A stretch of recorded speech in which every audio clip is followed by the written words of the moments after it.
अरे मुसलमान, अब तू इतना गरीब है उसके बावजूद भी तू खटकता सबको है रे। और बलिया भी कहता है मत मेरे होठ पर उंगलियां रखो वरना मैं वो पोल खोल दूंगा कि मेरी मस्जिदों के बुनियाद के नीचे शिवलिंग ढूंढने वालों, अगर मैंने ढूंढना शुरू कर दिया तो दूर दूर तक तुम भारत में कहीं नजर नहीं आओगे। और इस वक्त बड़ी खुशी मना रहे हैं कि सत्ता का बुलडोजर अजमेर तक जाएगा। बलिया भी कह रहा है उस गलतफहमी में मत रहो, अब तो सही जगह हाथ डाल दिए हो।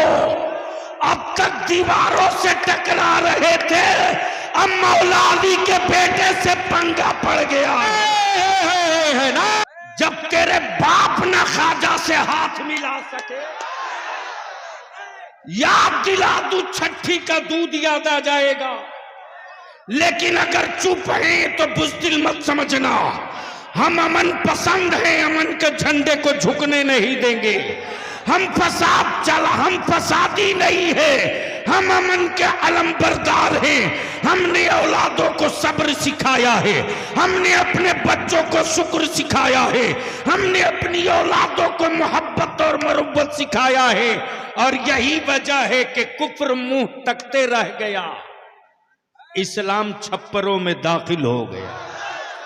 एक मस्जिद तो चली गई, बाबरी मस्जिद।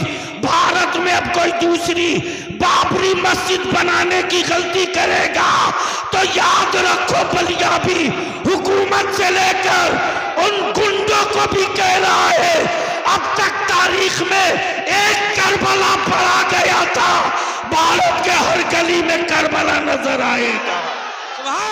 कर करो कि मदरसे की चटाई में आज भी जिंदगी बची है।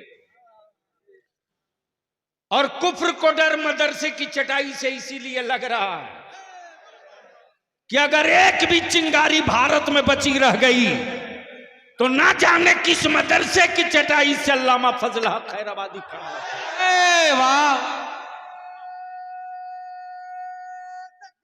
अल्लाहु अकबर, या रसूल अल्लाह,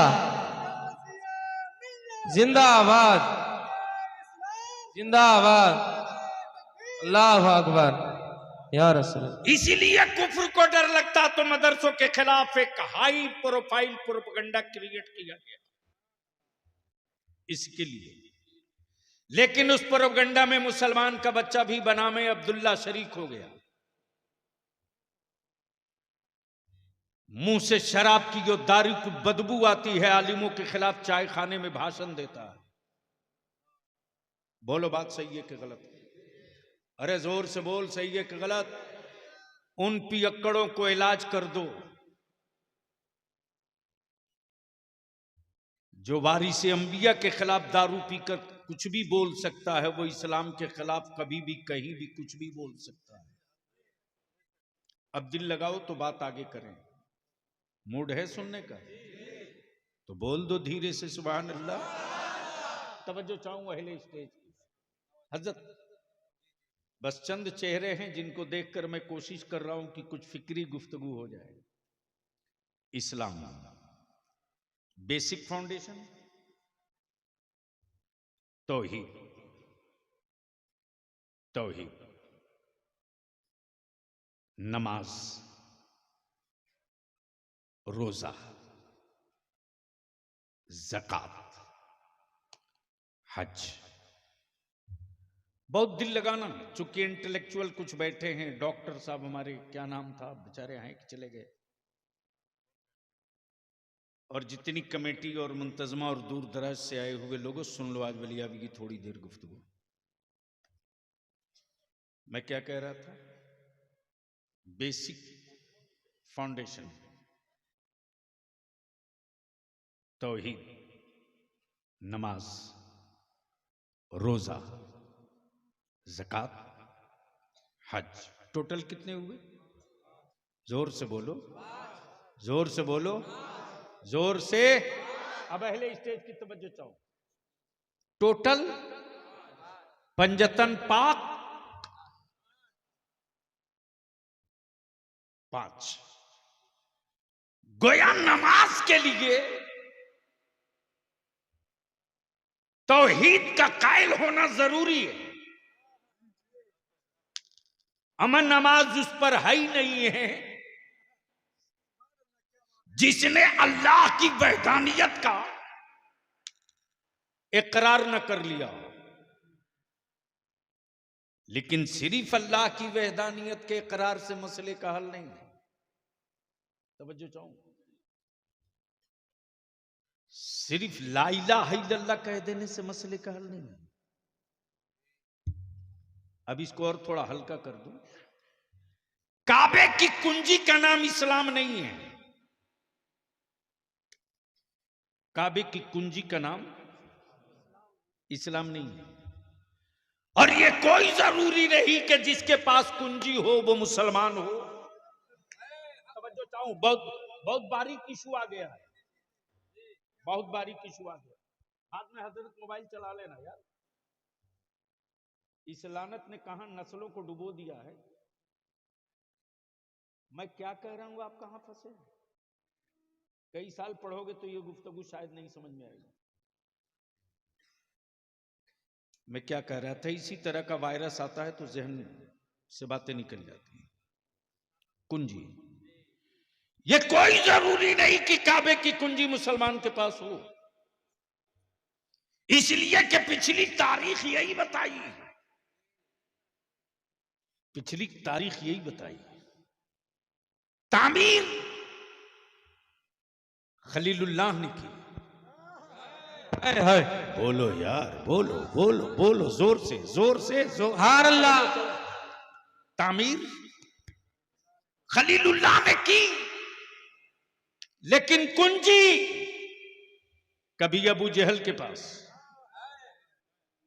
कभी अबू जहल के पास, कभी किसी के पास, कभी किसी के पास। यह जरूरी नहीं कि काबे की कुंजी रखने वाला मुसलमान ही हो। बस बहुत दिल लगाना, बलियावी की गुफ्तगू अब ट्रैक की तरफ चल रही है। नमाज के लिए ईमान का होना जरूरी है। नमाज के लिए ईमान का होना जरूरी है। और सिर्फ ईमान से मसले का हल नहीं है। ईमान ला चुके तो जैसे तैसे पढ़ लो, यह भी नहीं। पाकी का होना जरूरी है। और सिर्फ पाकी से ही मसले का हल नहीं, वजू का होना भी जरूरी है। यानी 3 लेयर पार करो तब रब के सजदे के लिए खड़ा हो जाओ। तवज्जो चाहूं, यानी कंडीशन है। नमाज के लिए कंडीशन है, रोजा के लिए कंडीशन है, ज़कात के लिए कंडीशन है, हज के लिए कंडीशन है। यानी भीख मांग कर तुम हज पे मत जाओ।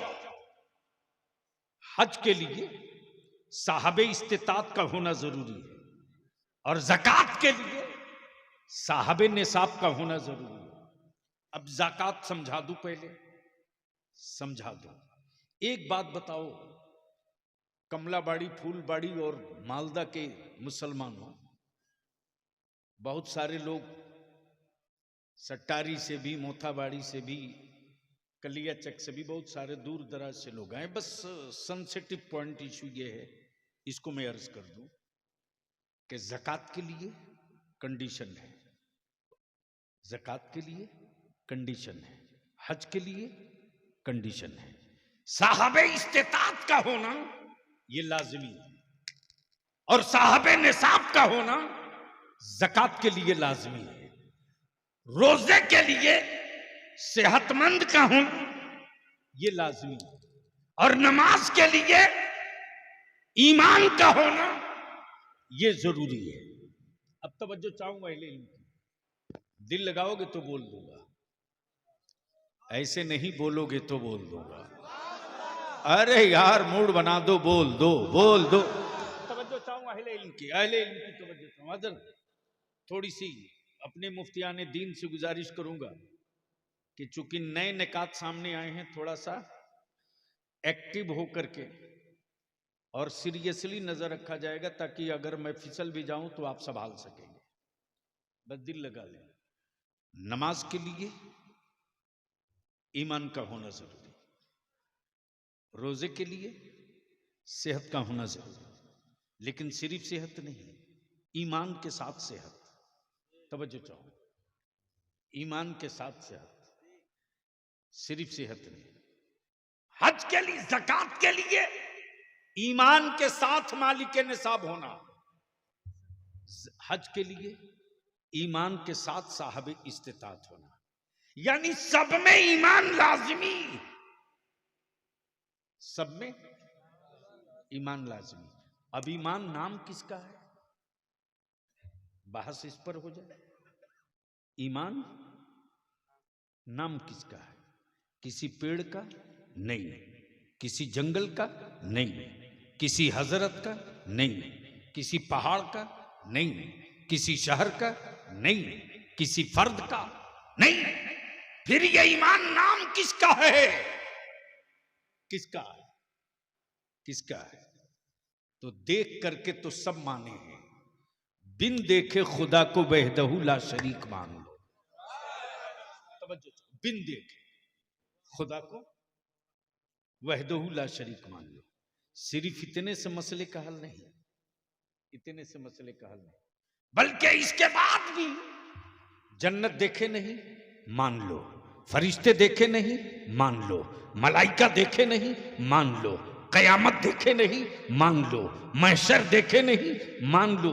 इतने से भी मसले का हल नहीं, अल्लाह के महबूब मोहम्मदुर रसूलुल्लाह को आखिरी रसूल मान लो। अब इसको इसी जगह रोक लीजिए और गुफ्तगू आगे बढ़े। अब सवाल ये उठता है कि नमाज की का गारंटर कौन है, रोजे का गारंटर कौन है, हज का गारंटर कौन है, ज़कात का गारंटर कौन है? ये बहुत अहम पहलू है। लोग बोलते हैं ना, हजरत मैं नाम भूल गया,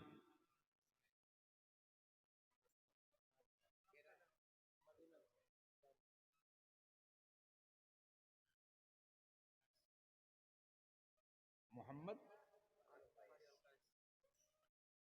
हजरत मौलाना कारी अल कैसा, हजरत आपका मैं भूल गया हूं,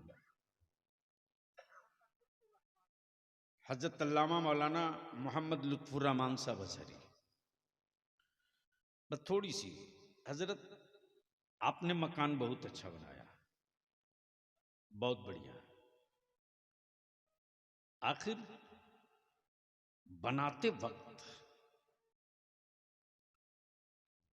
वक्त इंजीनियर कुछ तो बताया होगा कि छत का गारंटर कौन है।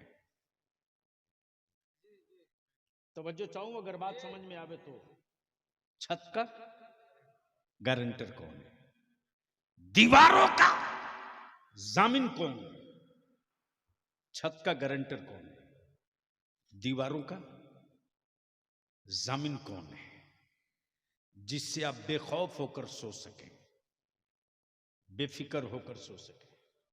बहुत बहुत बहुत बहुत सेंसिटिव इशू है प्लीज, जिससे आप बेखौफ होकर सो सके, भय मुक्त होकर सो सके। इंजीनियर ने जब दीवार कंप्लीट करके छत ढाल दिया तो कहा, कारी साहब बुनियाद इतनी मजबूत है कि छतों का गारंटर पिलर है, बीम है, छतों का गारंटर पिलर है, बीम है।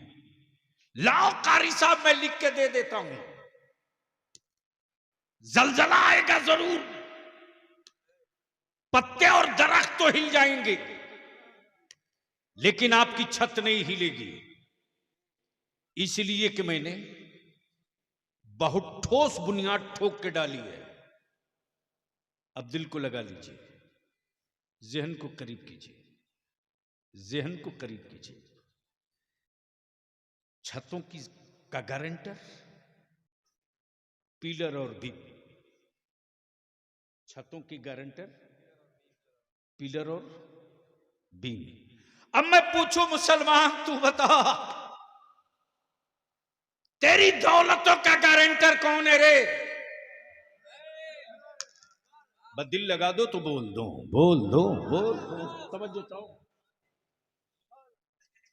एक मामूली तामीर की थोड़ी सी टेक्नोलॉजी ने छतों की गारंटी ले ली, लेकिन जब मेरे आका मुस्तफा जाने रहमत सल्लल्लाहु अलैहि वसल्लम ने ज़कात का तसव्वुर पेश किया उम्मत के सामने, तो ये क्लियर कर दिया, सुन, तेरी मकान, तेरे मकानों की छतों का गारंटर पिलर या बीम बने ना बने, तेरी दौलतों की तहफ्फुज और हिफाजत का गारंटर ज़कात बनने जा रही है। सुभान अल्लाह, सुभान अल्लाह। ज़कात की अदायगी तेरी दौलतों की जमानत है। लेकिन आज का मुसलमान अगर ज़कात अगर ढंग से निकाल देना, तो न दीदी के दरवाजे कटोरा लेके जाना पड़ेगा, न दादा के सामने हाथ फैलाना पड़ेगा। अरे मुसलमान, अब तू इतना गरीब है, उसके बावजूद भी तू खटकता सबको है रे। और बलिया भी कहता है, मत मेरे होठ पर उंगलियां रखो, वरना मैं वो पोल खोल दूंगा कि मेरी मस्जिदों के बुनियाद के नीचे शिवलिंग ढूंढने वालों, अगर मैंने ढूंढना शुरू कर दिया तो दूर दूर तक तुम भारत में कहीं नजर नहीं आओगे। नारे तकबीर, नारे रिसालत, नारे रिसालत, मसला के आला हजरत, नारे तकबीर। चारों तरफ से हाथ उठे, लब्बैक या रसूल अल्लाह, उठाओ हाथ, उठाओ, लब्बैक लगा, जोर से, जोर से। लब्बैक या रसूल अल्लाह, लब्बैक या रसूल अल्लाह, लब्बैक या रसूल अल्लाह, लब्बैक या रसूल अल्लाह, लब्बैक या रसूल अल्लाह। मैं पूछना चाहता हूं, अगर तुम ये कहते हो कि सबसे पुराने तुम हो, तो बता दो जरा कि जब इतने पुराने तुम हो तो फिर हमारी मस्जिदों में तुम्हारे लोग पनाह क्यों लिए हुए थे? पनाह क्यों लिए हुए थे? इसलिए एक मस्जिद तो चली गई, बाबरी मस्जिद। भारत में अब कोई दूसरी बाबरी मस्जिद बनाने की गलती करेगा तो याद रखो, बलिया भी हुकूमत से लेकर उन गुंडों को भी कह रहा है, अब तक तारीख में एक करबला पड़ा गया था, भारत के हर गली में करबला नजर आएगा। सुभान अल्लाह, सुभान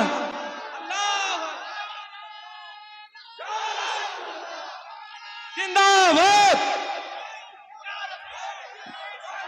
लब्बैक या रसूल अल्लाह, नारे तकबीर, नारे रिसालत। अरे मेरे ख्वाजा का हिंदुस्तान, मेरे ख्वाजा का हिंदुस्तान, अरे हिंदुस्तान का सुन्नी मुसलमान, अरे हिंदुस्तान का सुन्नी मुसलमान, हुजूर गाज़ी मिल्लत, हुजूर गाज़ी मिल्लत बलियावी साहब, नारे तकबीर, नारे रिसालत। बरसों बाद आज तेरी औलादों की औकात हुई, जब तेरे बाप न ख्वाजा से हाथ मिला सके।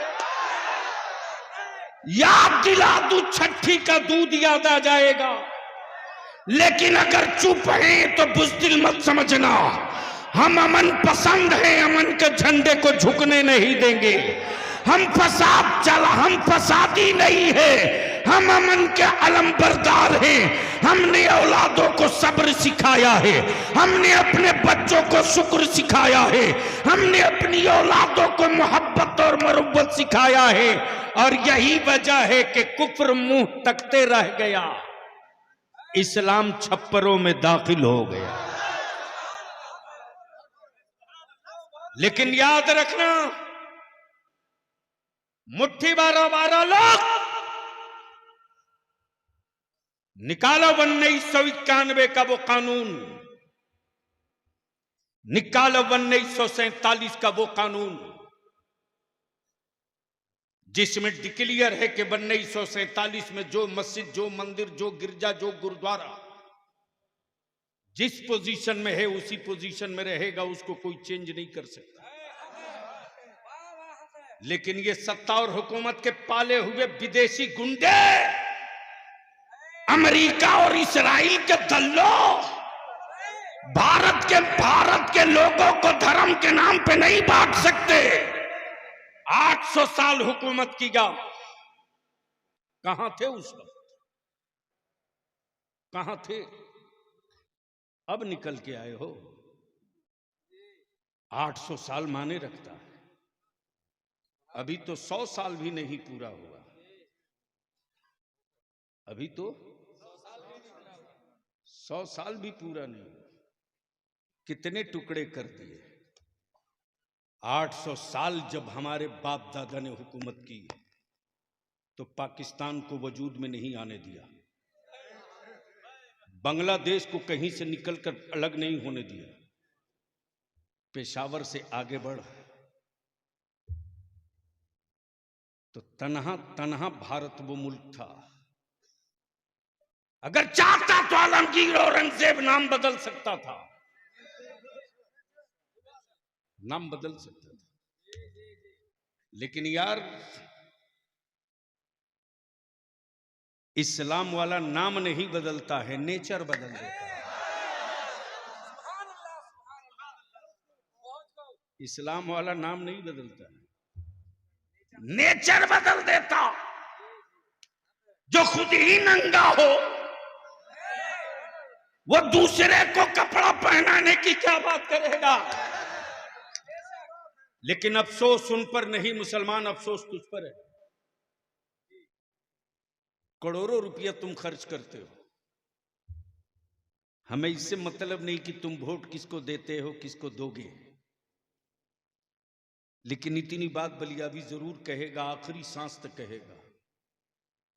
सबके लिए तुम सोचते हो, अपनी औलादों के लिए, तेरी औलादों के लिए कभी किसी ने सोचा? कोई सोचा हो तो बताओ। सबसे ज्यादा अगर भारत में स्टेट में किसी की हुकूमत रही तो सेकुलर कहलाने वालों की। अगर इन सेकुलर पार्टियों के नेताओं के दिलों में बेईमानी नहीं होती तो आज ये बिला वजह के जो कुकुरमुत्ते पैदा हुए हैं ये शायद नहीं होते। लेकिन इनको इत्मीनान से पाला गया ताकि मुसलमानों को डरा के रखा जाए। और बलिया भी कहता है, किस झाड़ी में पड़े हो, एक अल्लाह से डरने वाली कौम दुनिया में किसी और से नहीं डरती है। और डरेगा वो जिसे ना जाने क्या क्या बनने का डर हो। हमें कोई डर नहीं, इसलिए कि हम अब्दुल्ला हैं, अब्दुल्ला ही रहेंगे। डर उसको है, डर उसको है जिसके यहां कोई महशर नहीं है। हमारे यहां महशर भी है, शफाअत भी मुस्तफा की है। आए आए आए, वारे मेरे आला हजरत, वारे मेरे आला हजरत। और याद रखना मुसलमानों, हजरत तो रोज पैदा होते हैं, आला हजरत कभी कभी पैदा होता है। वाह वाह वाह, आला हजरत। अब यहां रुक कर एक बात अर्ज कर दूं, इजाजत हो तो सुनेंगे? तो धीरे से बोल दो सुभान अल्लाह। हजरत हजरी साहब तकरीर कर रहे थे, इसी बीच में एक साहब खड़े हो गए। खड़े हुए तो बीच में खड़े थे, मैं समझ नहीं पा रहा था कि ये किधर वाले हैं। मुसलमानों में भी कई तरह के लोग हैं, नाम मुसलमान है, रियल ये है कि वो हैं नहीं।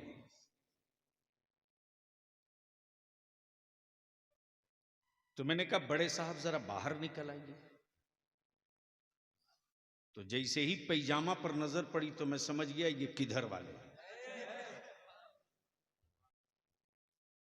अब जैसे ही दिखे तो मैंने कहा फरमाइए क्या कहना चाहते हैं। बोले आप लोग सिर्फ एक ही रसूल की बात करते हैं। नबी तो बहुत थे, रसूल बहुत थे, किताबी बहुत थे, सहीफे बहुत थे, लेकिन महफिल कोई भी हो, बात एक ही नबी की। मैंने कहा बात तो बिल्कुल पते की है। मैंने कहा आप उम्मत किसकी है?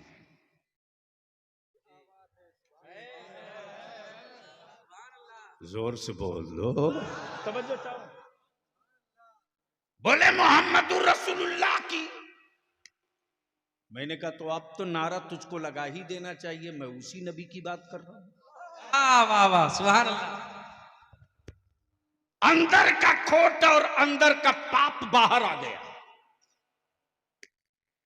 बोला कि फातिहे की महफिल आपके यहां होती है। मैंने कहा आपके यहां नहीं होती। तो कोई जवाब ही नहीं दे रहा। मैंने कहा मेरे यहां एक फातिहा नहीं है, रोज फातिहा है। अमन नमाज बगैर फातिहे की नहीं है। जोर से, ओए जोर से, सुभान अल्लाह। सूरे फातिहा पढ़ना ही पड़ेगा। जैसे ही मैंने कहा कि प्रॉब्लम बताइए बड़े साहब, दिक्कत क्या है एक ही नबी से? हमारा अकीदा और ईमान यही है कि वो अव्वल भी है आखिर भी है। वो बकिया जितने हैं सब बीच के, वो अव्वल भी है आखिर भी है, वो इब्तिदा भी है, वो इंतहा भी है। तवज्जो चाहूंगा ले ली। बोला नहीं बात तो ठीक है, लेकिन महीना मुहर्रम का हो तो उसी नबी की बात, जमादिल अव्वल हो तो उसी नबी की बात, हज हो तो उसी नबी की बात। मेरे कहने का मतलब यह है कि एक ही नबी की बात बार बार क्यों? आप लोगों का मन नहीं उकताता है? बंगला में क्या बोलते हो उसको?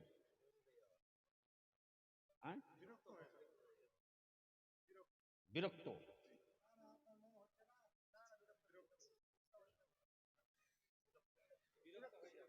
यानी आज भी हमारा देश जब इटली के लिए हाई कोर्ट में केस लड़ सकता है, नहीं मालूम है तो सुन लीजिए आप लोग। रसगुल्ला का मुकदमा कोर्ट पहुंचा हुआ है। बंगाल वाला बोलता है रसगुल्ला हमारा है, तो उड़ीसा वाला बोलता है नहीं बाबा ये हमारा है। अब सोच सकते हैं तो बिहार वाला क्यों पीछे रहे? वो भी बोल दिया लिट्टी पर भी लड़ाई होगी।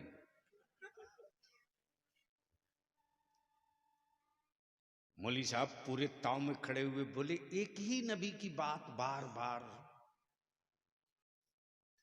मेराज की रात हो तो उसी नबी की बात, रमजान का महीना हो तो उसी नबी की बात, तीजा 40वां हो तो उसी नबी की बात, जुमा की तकरीर हो तो उसी नबी की बात। बार बार एक ही नबी की बात करते हैं, मन नहीं घबराता है? मैंने कहा बड़े साहब आपकी उम्र कितनी हो गई? तो बड़े मियाँ बोल पड़े मेरे क्वेश्चन से मेरी उम्र का क्या रिश्ता है? मैंने कहा जवाब इसी के अंदर है, इसलिए कि पल्ला आपको उससे पड़ गया है जो खाटी खाटी खूंटा ठोक कादरी है।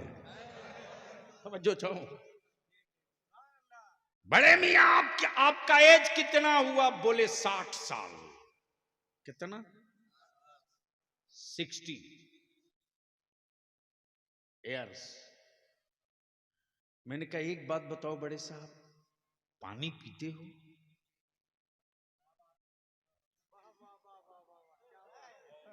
समझ में आया हो तो बोलिए। जौल खाता है?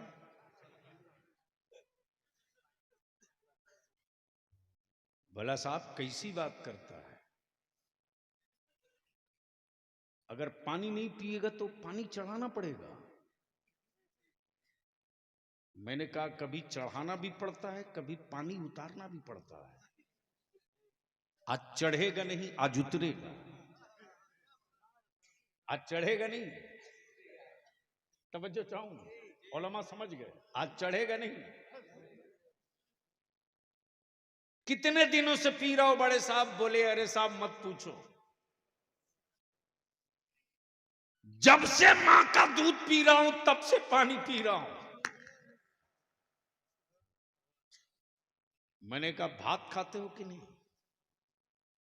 बोला कमाल है, भात छोड़ देगा तो कब्रिस्तान जाना पड़ेगा। मैंने कहा कब से खा रहे हो? बोला जब से खाना शुरू किया तब से खा रहा हूं। पकड़ लिया गर्दन और टिटुआ। मैंने कहा हरामखोर, 60 साल से पानी पी रहा, वही एक ही पानी।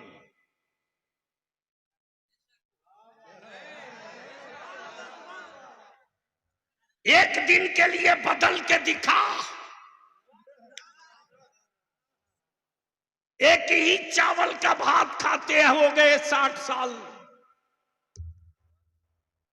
24 घंटे के लिए प्लास्टिक वाला ट्राई करके देख। मौली साहब झुंझला के बोल पड़ा,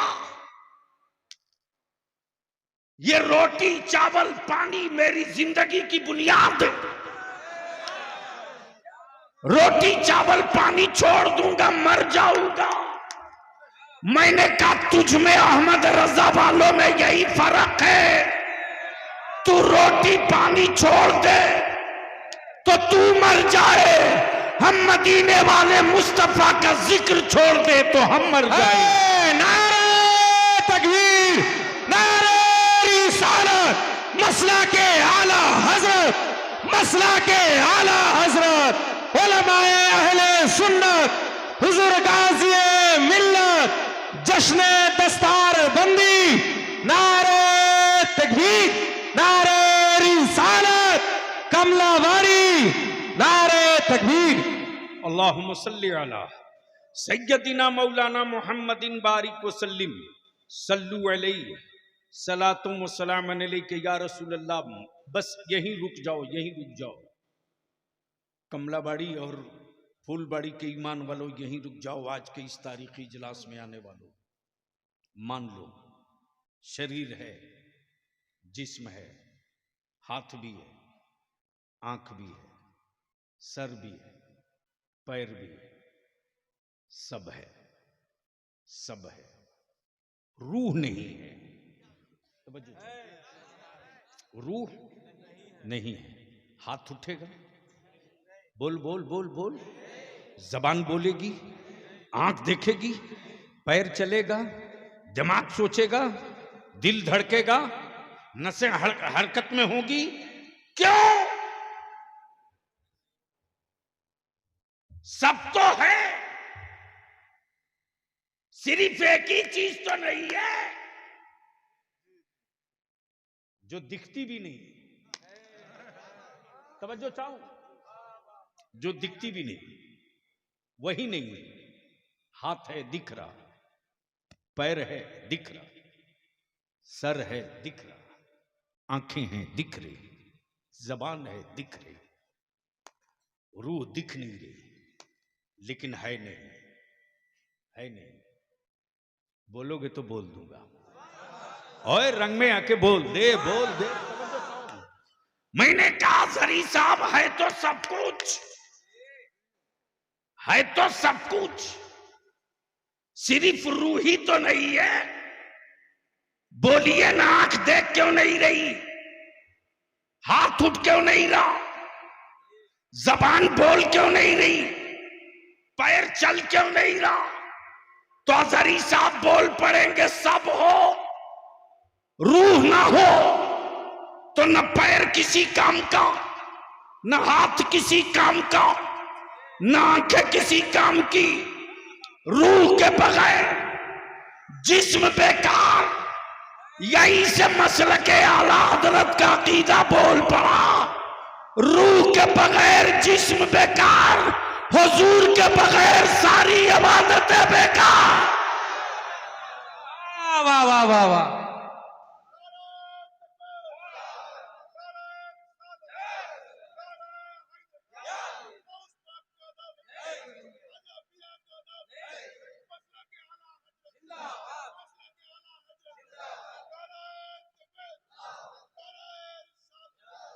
काबे का तवाफ हो और मुस्तफा ना हो, काबे का तवाफ हो और नबी ना हो, रुकू और सजदा हो और मुस्तफा ना हो, ज़कात की अदायगी हो और नबी का तसब्बुर ना हो, रुकू और क़याम हो, मुस्तफा का तसब्बुर ना हो, तो ऐसे ही है जिस तरह रूह के बगैर जिस्म किसी काम के नहीं, उसी तरह हुजूर के बगैर इबादत भी किसी काम के नहीं।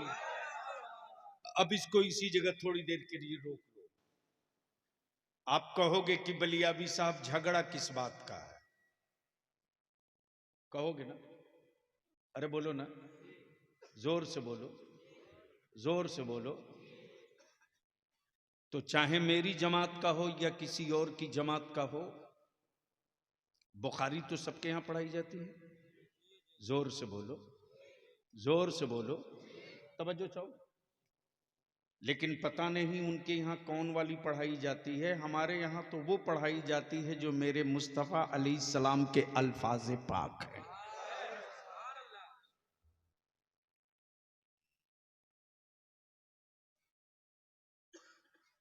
बैठ जाओ, बहुत अच्छे आदमी, एक दो को और साथ लेके चले आना। एक बार धीरे से बोल दो,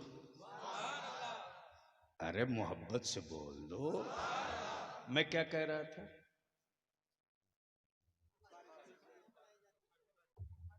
हाय हाय हाय हाय, वाह वाह वाह वाह। कसम खुदा की, लफ्ज बुखारी का तसव्वुर आते ही इल्म वाला इतराने लगता है। तवज्जो चाहो। अब एक साहब पैजामा उठा उठा के भाषण दे रहे थे, हम अहले हदीस हैं, हम अहले हदीस हैं, हम अहले हदीस हैं। मैंने कहा हदीस में दिखाओ कहां लिखा है अहले हदीस। अजहरी साहब, आप तो जामे अजहर, वहां सारी स्याहे सित्ता आपने पढ़ ली, अहले हदीस कहीं हदीस में है? सिर्फ हदीस है, अहले हदीस नहीं। सोन ईमान वाला, झगड़ा चादर का नहीं, झगड़ा उर्स का नहीं, झगड़ा नियाज फातिये का नहीं। ओ मर्जी तेरी, बाप तेरा मरा, फातिहा पढ़ मत पढ़। और अगर इतने ही कलेजे में दम है,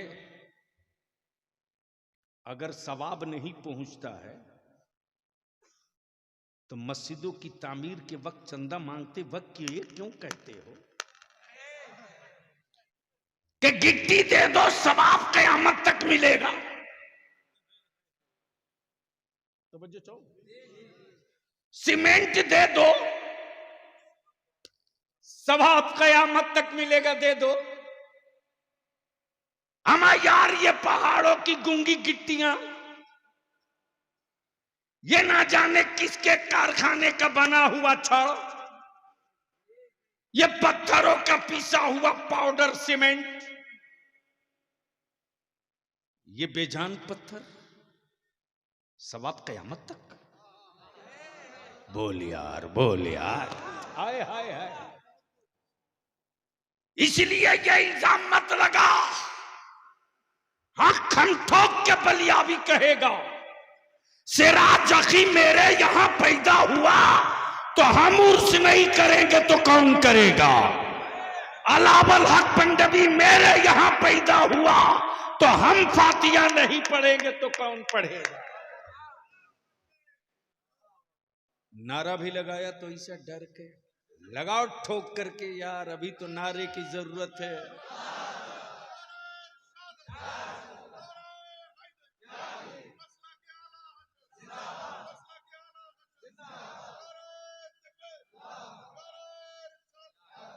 ईमान वालों, इस वक्त खुफिया मीटिंग कर कर लड्डू बांटने की तैयारी हो रही है, सोशल मीडिया पे देख लेना। यहूदियों के खैरात खोर इस वक्त बड़ी खुशी मना रहे हैं कि सत्ता का बुलडोजर अजमेर तक जाएगा। बलिया भी कह रहा है उस गलतफहमी में मत रहो, अब तो सही जगह हाथ डाल दिए हो। अब तक दीवारों से टकरा रहे थे, अब मौला अली के बेटे से पंगा पड़ गया। नारे तकबीर, नारे रिसालत, दोनों हाथों को उठाए, लब्बाइक या रसूल अल्लाह, लब्बाइक या रसूल अल्लाह, लब्बाइक या रसूल अल्लाह, लब्बाइक या रसूल अल्लाह, लब्बाइक या रसूल अल्लाह। नारे तकबीर, नारे रिसालत। अरे ख्वाजा का हिंदुस्तान, अरे ख्वाजा का हिंदुस्तान, अरे मेरे ख्वाजा का हिंदुस्तान, हिंदुस्तान का सुन्नी मुसलमान। नारे तकबीर, नारे रिसालत, हुजूर गाज़ी मिल्लत, मुफक्किर इस्लाम। नारे तकबीर, नारे रिसालत। और आज तुम जो सोच नहीं सके हो वो तेरे बाप दादा सब करके निपट के देख चुके हैं। पानी बंद करके देख चुके हैं अंजाम। तवज्जो चाहूं, अहले स्टेज की तवज्जो चाहूं। पानी बंद करके अंजाम देख चुके हो। और गरीब नवाज के लेट जाने के बाद अजमेरे मोहल्ला में पावर भी देख चुके हो। ना चाहते हुए भी चादर भेजनी पड़ती है। अब तो धीरे से बोल दो और जोर से। यह और सी बात है कि इंडिया में मेरी चादर ओढ़ने में शर्म आती है, लेकिन सऊदिया में दुपट्टा ओढ़ लेते हैं, कोई टेंशन नहीं होता।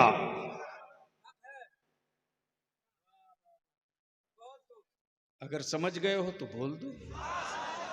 तवज्जो चाहूं, दिल लगाओ। बाकी जिंदा और सलामत और बाहर रह गए, इसलिए कि इस वक्त कई सूबों की हुकूमत हम पर मेहरबान है। हम भी फ्री प्लान तैयार हैं। इधर आप प्यारे हुनर आजमाए तो तीर आजमा, हम जिगर आजमाए। देखता हूं कितने मुकदमे लिखते हो, लिख जाओ। फाइनल टच हम ही देंगे। तवज्जो चाहो, दिल लगाओ। तो झगड़ा न चादर का, न उर्स का, न संदल का, न गागर का, फिर है किसका? सवाल सवाल। जैसे ही फूलबाड़ी इकट्ठा हुआ, कमलाबाड़ी, फूलबाड़ी, और भी कोई नाम है हजरत, यानी दोनों मिलाकर एक है, एक है। यानी पूरा पश्चिम 1 2। बंगाल में एक ब्लॉक है ही नहीं है। यानी इतना डेवलप किया कि एक ही वीडियो पर 2-2 ब्लॉक को कवर किया जाता है। लेकिन जो बेचारे, जाहिर सी बात है, लेकिन बिहार में रिजल्ट पढ़िए, देखिए। तेरे एक बलियावी ने सिर्फ हल्का सा टच किया, हल्का सा।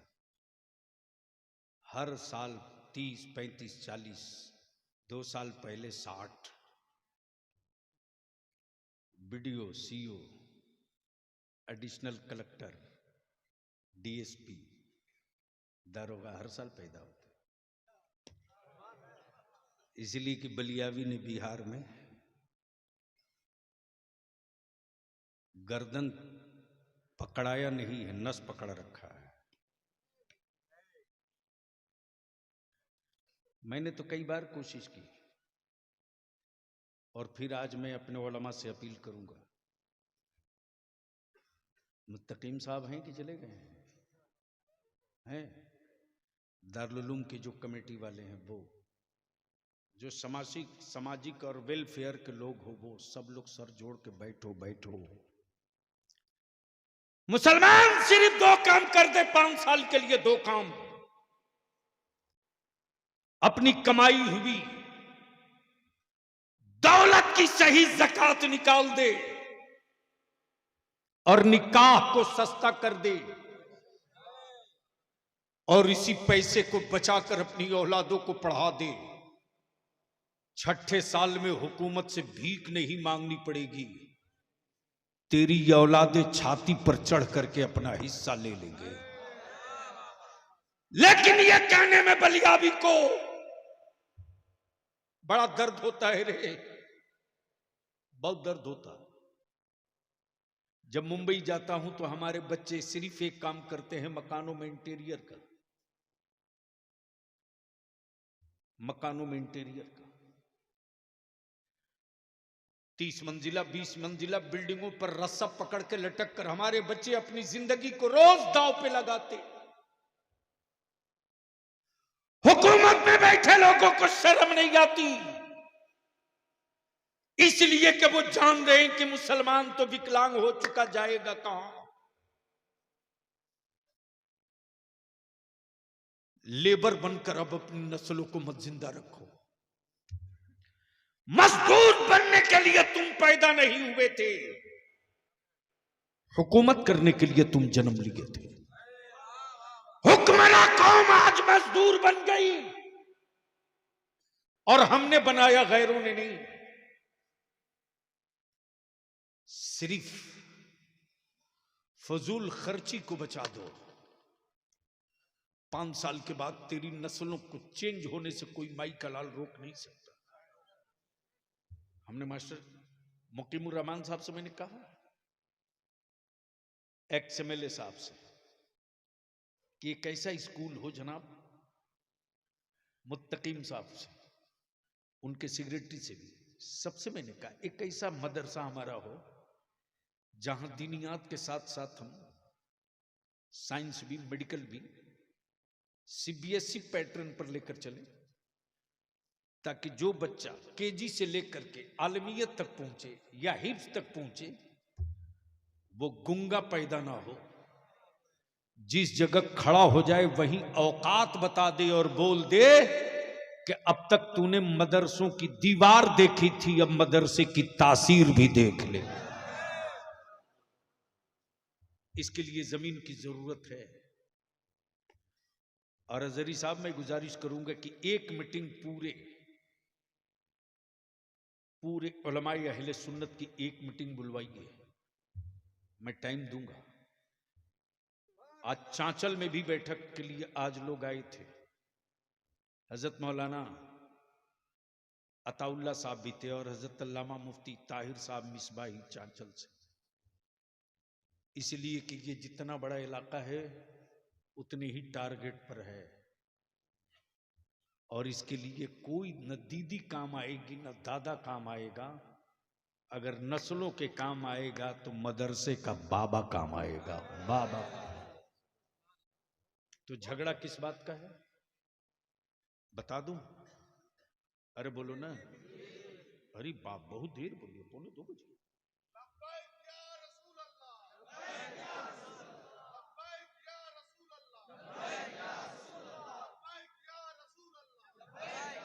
बस आखिरी हिस्सा गुफ्तगू का है, न चादर का, न उर्स का, न संदल का, न फातिये का, न नियाज का। मर्जी आपकी, बाप आपका, फातिया पढ़ो मत पढ़ो, मां आपकी गुजर गई, नियाज करो मत करो। और ये फातिया, नियाज, चादर, न उर्स न फर्ज है न वाजिब है, क्लियर। और झगड़ा इसका नहीं, झगड़ा है किसका, उसको हल्का करके समझा दो। कारी साहब, जैसे ही मैं यहां हाजिर हुआ तो देखा कि फूलबाड़ी कमलाबाड़ी के चौराहे पर एक बहुत बड़ा ड्राम रखा है। ड्राम समझते? ड्राम में क्या रखते? घी। तेल, चावल, आटा, पानी। देखा कि 4-5 ड्राम रखा हुआ है, लाल कपड़े से ढका है, कोई हरे कपड़े से ढका है, कोई व्हाइट कपड़े से ढका है। जैसे ही करीब पहुंचा मैंने कहा हजरत ये है क्या? बोले कपड़ा हटा के पढ़ लो क्या लिखा है। हजरी साहब जैसे ही कपड़ा हटाया तो शानदार खुशबू केवड़े की। जब झांक के देखा तो कुछ सफेद कुछ लाल, और थोड़ा करीब से देखा तो काजू भी, किशमिश भी, अखरोट भी, बादाम भी, पिस्ता भी। मैंने कहा इसमें तो बहुत कुछ पड़ा है। बोले जो जो पड़ा है नीचे लिखा हुआ है। अब पढ़ना शुरू किया तो ऊपर से शुरू है। इसमें दूध भी है, शहद भी है, अखरोट भी है, काजू भी है, पिस्ता भी है, बादाम भी है, और नीचे में लिखा हुआ है कि 2 बूंद पेशाब भी।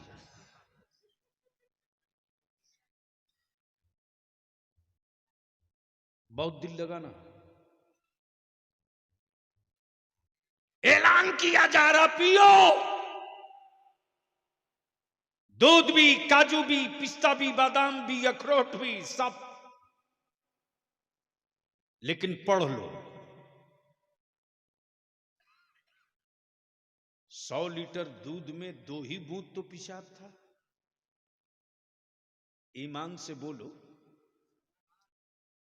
पेशाब मिला हुआ कोई समझ जाए या सुन ले या लिखा हुआ पढ़ ले तो पिएगा? अरे जोर से बोलना, हजरत पिएगा?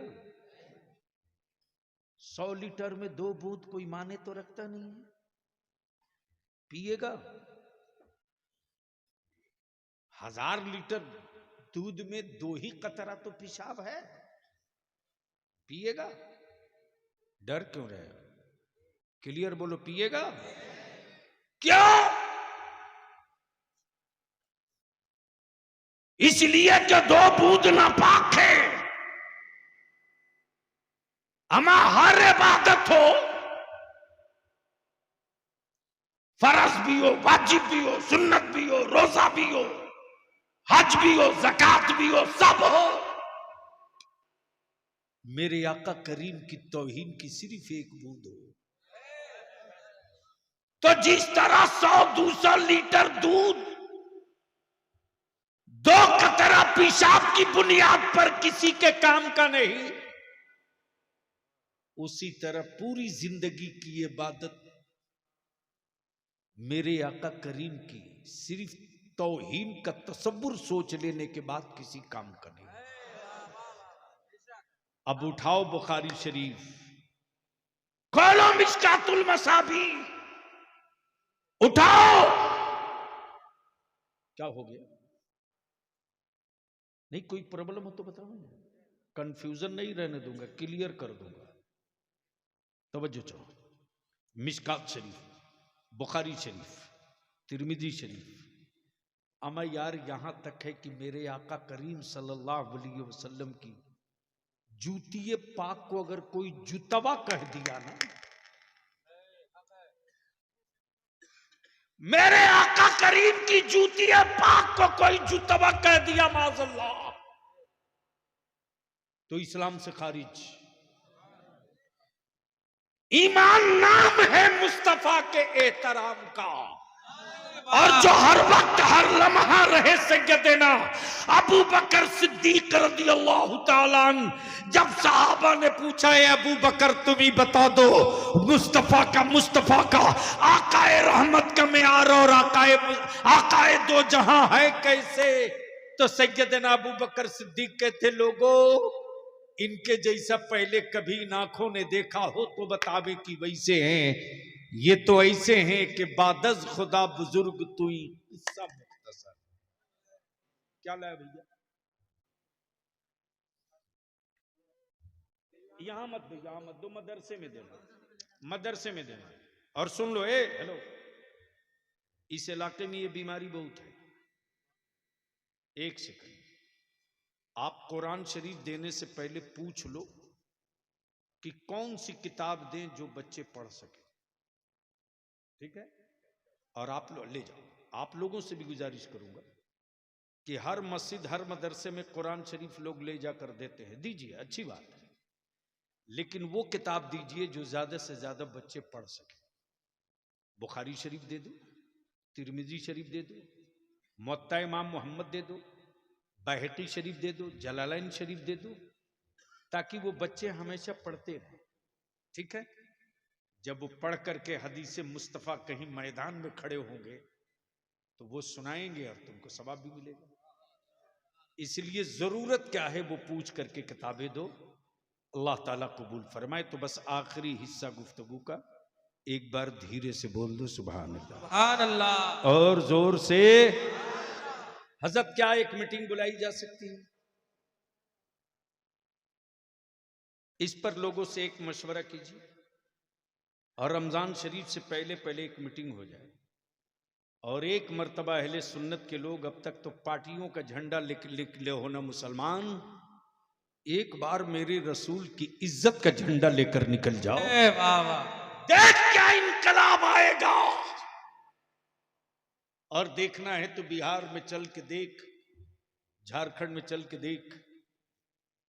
हमारे उलमा जब निकल गए सड़कों पर तो हुक्मरानों को कहना पड़ा, हर जगह अंग्रेजी बोल सकते हो, बिहार में बोलोगे तो होंठों को रफू कर दूंगा। इसलिए मैं इल्तिजा करूंगा हर मस्जिद के सदर सिगरेटी से और हर मस्जिद के इमाम से, ये मत सोचिए कि यूपी की बीमारी बंगाल नहीं आएगी, बहुत जल्द आने वाली है। इसलिए उसके लिए जब आ जाए तब दवा ढूंढिए, ये कमाल की बात नहीं है। कमाल की बात यह है कि बीमारी पैदा हो उससे पहले बीमारी को मार दिया जाए। इसके लिए मैं इल्तिजा करूंगा पूरे मालदा के उलमाए अहले सुन्नत से, अगर वारिसे अंबिया का ताज सर पे रखे हो और आलिम हो तो हक आलमियत अदा करने के लिए छोड़ो मसल्ला, पकड़ो मैदान, निकलो घरों से, आओ सड़कों पर, सर जोड़ के बैठो और खतियान से लेकर कागज तक, रजिस्टर 2 से लेकर के रजिस्टर 1 तक सारी दलीलें जमा करके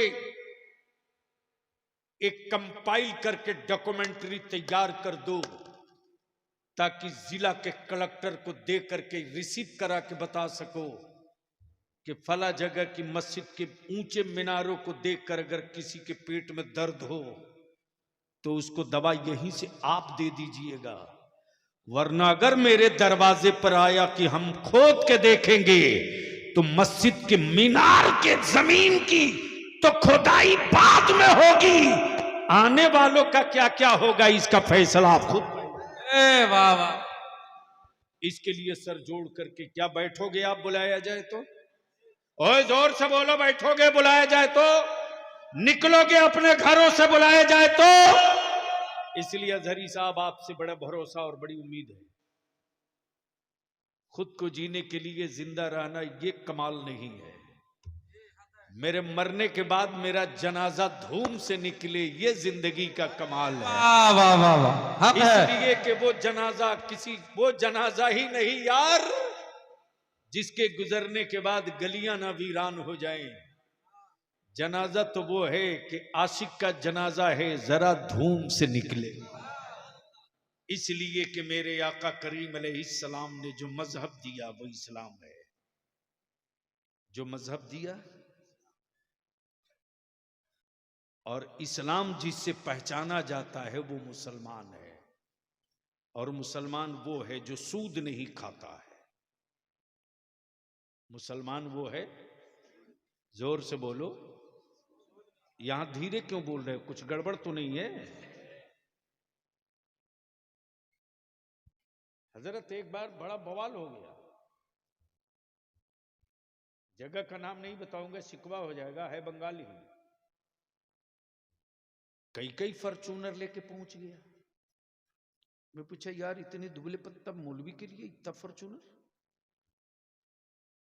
एमपी रहे तो भाड़े की गाड़ी से चले, ये फॉर्च्यूनर लेके 4-4 5-5 क्यों आया? तो एक मौलाना थे, बोले हमारे इलाके का सबसे बड़ा आदमी है। मैंने कहा होगा यार, इससे मेरे को क्या मतलब, जरूर गलत कारोबार करता होगा ये। जब तह में गया तो पता चला कि जनाब सूद का बड़ा कारोबारी है। याद रखना मेरे अजीज, जो तुमने कमाया है साल भर में, जो तुम्हारे पास बची हुई रकम है, इतने पैसे के वैल्यूएशन की बची है कि 7.5 तोला सोना, 52 तोला चांदी के बराबर अगर तेरे पास कैश हो, या 7.5 तोला सोना या 52 तोला चांदी की कीमत या चांदी हो, तो आप पर ज़कात वाजिब है। और सैकड़े में 2.5 रुपया आपको देना लाजमी है। रमजान का महीना सामने आ रहा है, अपनी कमाई का हिसाब करके एक जगह इकट्ठा कर लो। मकानों की छत की गारंटी पिलर और बीम है, तेरी दौलत की हिफाजत की गारंटी ज़कात है। अगर अपनी कमाई का पाई पाई का ज़कात, हजरत मैं क्या बताऊं, बनारस का वाकया है, मेरे आंखों देखा। इसके बाद तो बलियाबी की आंखें खुशियों से छलकने लगती। एक बड़े सेठ के शोरूम में आग लग गई, शोरूम में, और कोई साड़ी जो सबसे कम पैसे की साड़ी थी वो 7,000 की। 7,000 से शुरू है, 5 लाख तक की एक एक साड़ियां थी, यानी कई 100 करोड़ का वो शोरूम था। रात को टेलीफोन कर रहा है मार्केट का कोई पहरेदार, सेठ तेरे शोरूम में आग लग गई। सेठ फायर ब्रिगेड को फोन नहीं कर रहा, पुलिस स्टेशन फोन नहीं कर रहा, सेठ अपने मुंशी को फोन कर रहा और कह रहा कि देख कहीं ज़कात की रकम हमने कम तो नहीं निकाला है। बोल यार, बोल बोल बोल, हिसाब कर। भाई कह रहा दुकान से शोले निकल रहा, कारा निकलने दे। मेरा ईमान है, ईमान कि जितने माल की मैं ज़कात निकाल चुका हूं, आग की औकात नहीं है कि उस माल की शक्ल और सूरत ही आग बदल सके। हिसाब करने दे। मार्केट में लड्डू बट रहा था गैरों के यहां की फला अब्दुल्ला सेठ की पूरा शोरूम जल गया। अब तो ये खड़ा नहीं हो सकेगा। जैसे ही 1.5 घंटे के बाद उनके मुनीम मुंशी जी ने रिपोर्ट की, फोन किया, कहा ज़कात की पूरी रकम निकाल दी गई है, 16 रुपये की ज़कात की रकम बच गई थी जो अदा नहीं हो पाई है। कहा चल अब दुकान का और शोरूम खोल, देखा ज़कात का कमाल देख। जब खोला गया तो सिर्फ पापोश जला था। बोल यार, बोल बोल, सिर्फ पापोश जला था। न किसी साड़ी का रंग डिस्कलर हुआ, न कहीं धुएं का असर पहुंचा। शोले निकलते रहे, आग पड़ोस में लगी, सिर्फ पापोश जला। तब सेठ ने कहा मेरे अल्लाह, ज़कात की अदायगी का इनाम हमने दुनिया में देख लिया। मेरे आका करीम ने गारंटी दी है कि जिस माल की ज़कात अदा की जाएगी न वो माल लूटा जा सकता है और वो न माल कभी तबाह हो सकता है। इसलिए मैं इल्तिजा और अपील करूंगा कि ज़कात की रकम देते वक्त मदरसा जामिया मोहम्मदिया मदीनतुल उलूम के एक बच्चे की खुराकी एक आदमी ज़कात की रकम से ले लो, 2 बच्चे की खुराकी एक खुराकी 5,000 मान लो, तो ज़कात की रकम अगर आपकी 20,000, 25,000 या 1 लाख निकले तो सबको दे, लेकिन एक बच्चे की साल भर की आप खुराकी ले लो। और मैं जामिया मोहम्मदिया मदीनतुल उलूम के असातिज़ा से और अराकीन से अपील करूंगा कि सिर्फ मौलाना बनाने से मसले का हल नहीं है, सिर्फ हाफिज बना देने से मसले का हल नहीं है। वक्त और हालात ये कह रहे हैं कि अब हाफिज के साथ साथ वकील भी बनाने की जरूरत है और हाकिम भी बनाने की जरूरत है।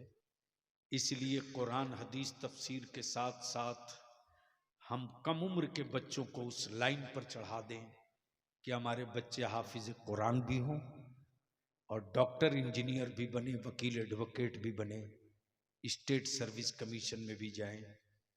इसलिए कि मस्जिदों के मेहराब पर खड़ा होकर आलिम मुसल्ला बचा लेगा, पढ़कर बच्चे जब पावर का कलम हासिल कर लेंगे तो जिला और कलेक्टरेट में खड़ा होकर के मस्जिदों का मीनारा बचा लेंगे। वाह वाह वाह। यार जिंदा सोहबत बाकी। वाखिर दावाना अनिल हम्दुलिल्लाहि रब्बिल आलमीन।